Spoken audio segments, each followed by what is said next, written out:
السلام عليكم ورحمة الله وبركاته. بسم الله الرحمن الرحيم. الحمد لله رب العالمين، والصلاة والسلام على أشرف الأنبياء والمرسلين نبينا محمد وعلى آله وصحبه أجمعين. أما بعد، يقول الشيخ عبد العزيز بن عبد الله آل الشيخ حفظه الله تعالى: ولا شك أن العناية بحفظ القرآن من أجل ما تنصرف إليه الهمم، لما في ذلك من الأجر العظيم. وقد وصف هذه الأمة في الكتب السابقة بأن أناجيلهم في صدورهم، وهكذا فإن الله سبحانه وتعالى قد أخبر في كتابه أن هذا الكتاب محفوظ في صدور الرجال. يقول الله سبحانه: وما كنت تتلو من قبله من كتاب ولا تخطه بيمينك إلا إذا لارتاب المبطلون بل هو آيات بينات في صدور الذين أوتوا العلم وما يجحد بآياتنا إلا المبطلون. فأخبر سبحانه وتعالى أنه في صدور العلماء محفوظ، وهذا يصدق الحديث القدسي الذي فيه: إنما بعثتك لأبتليك وأبتلي بك، وأنزلت عليك كتابا لا يغسله الماء. الحديث أخرجه مسلم. والمعنى أن الماء لا يمحوه، إذ هو محفوظ في الصدور.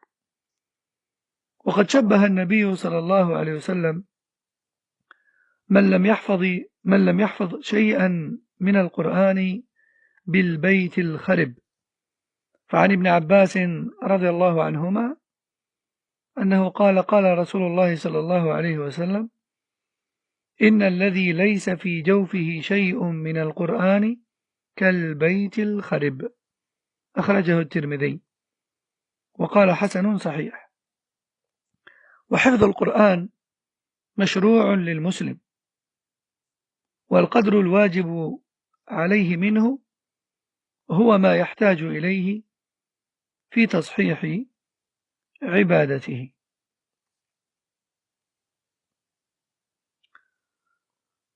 الشيخ حفظه الله nous dit: nul doute sur le fait que la mémorisation du Coran est la meilleure chose dans laquelle les motivations sont déployées, ou dans laquelle les motivations sont déployées, pour ce que cela comporte comme énorme récompense. De plus, Allah Tabaraka wa Ta'ala avait déjà décrit les membres de cette communauté dans les livres précédents comme ayant majoritairement le livre ou une partie de celui-ci dans leur poitrine, c'est-à-dire par cœur. De même que dans le Coran d'ailleurs, comme Allah Tabaraka wa Ta'ala le dit dans le verset 49 de la sourate 29, qui a pour sens: le Coran consiste plutôt en des versets évidents, préservés dans les poitrines, de ceux à qui le savoir a été donné, préservés dans les poitrines de ceux à qui le savoir a été donné. Et seuls les injustes renient nos versets. Dans ce verset, Allah Tabaraka wa Ta'ala décrit donc clairement ce Coran comme étant dans les poitrines des savants. Et ceci nous est confirmé par le hadith divin dans lequel Allah Tabaraka wa Ta'ala a dit: je ne t'ai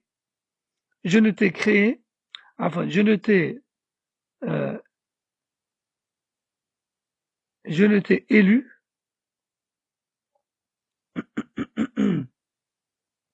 je ne t'ai élu et envoyé que pour t'éprouver, et je t'ai révélé un livre qui ne peut être effacé par l'eau. Je répète: je ne t'ai élu et envoyé que pour t'éprouver, et je t'ai révélé un livre qui ne peut être effacé par l'eau, c'est-à-dire qu'il est mémorisé dans les poitrines. il ne peut être effacé. Rapporté par Muslim. Le messager d'Allah sallallahu alayhi wa sallam a d'ailleurs comparé la personne qui ne mémorise rien du Coran à une maison en ruine. D'après Ibn Abbas, radiyallahu anhu, le prophète sallallahu alayhi wa sallam a dit: celui qui ne mémorise rien du Coran en lui est semblable à une maison en ruine, rapporté par Tirmidhi, qui a jugé sa chaîne de transmission comme étant satisfaisante, voire authentique. La mémorisation du Coran devrait être un projet pour le musulman et la musulmane,